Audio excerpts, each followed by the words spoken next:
എടി നന്ദി വേണോടി നന്ദി. ഈ കിഴക്കേതിൽ സുന്ദരേശൻ വന്നില്ലായിരുന്നെങ്കിൽ നീ ഇപ്പോഴും കൂമ്പടഞ്ഞ തെങ്ങ് പോലെ മൂത്ത് നരച്ച് നിന്ന് പോയനെ.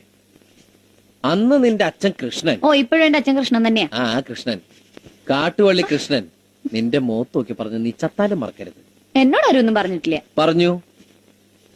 മോളെ രാധാമണി, സുന്ദരേശനെ പോലെ സുന്ദരനും സുശീലനുമായ ഒരു ചെറുപ്പക്കാരനെ നിനക്ക് നീ കിട്ടില്ല.